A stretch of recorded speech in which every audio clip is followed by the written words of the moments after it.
efeknya dua. Yang pertama, kita tidak ngimpor solar. Yang kedua, karena barangnya kita tarik untuk ke dalam negeri, tidak kita ekspor, maka barang di luar negerinya berkurang 5 juta sehingga harga sawitnya akan naik. Dan itu insya Allah akan men-trigger petani-petani kita di lapangan.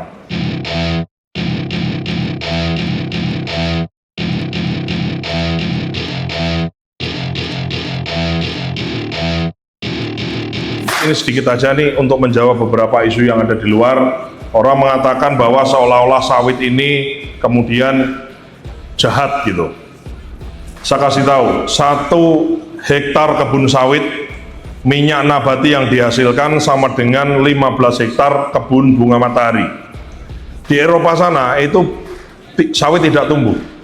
Yang tumbuh adalah kanola dan bunga matahari. Maka secara ekologi sawit lebih efisien dan lebih friendly, lebih bersahabat secara lingkungan dibandingkan dengan kebun bunga matahari. Karena 1 hektar sawit sama dengan 15 hektar kebun bunga matahari. Jadi sawit ini juga adalah ya narasi-narasi memang dibuat karena ini persaingan dagang. Bagaimana sawit kita terus berkembang, bukan terus kemudian nambahi sawit, dan juga bukan berarti kemudian asal tebang pohon, bukan. Kita tingkatkan produktivitas kita setiap hektarnya, Pak Bupati, Pak Ketua Umum, Pak Sekjen, ya bagaimana per hektarnya harus naik.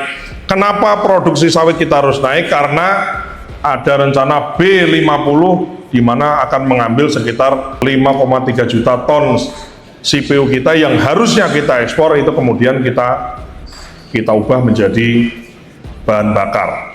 Saya ulangi keterangan tadi, B40 itu artinya, B40 sekarang sudah 40, B40 itu artinya adalah 60% solar, bahan bakar diesel solar kita, itu 60% dari minyak bumi, dan 40% dari sawit.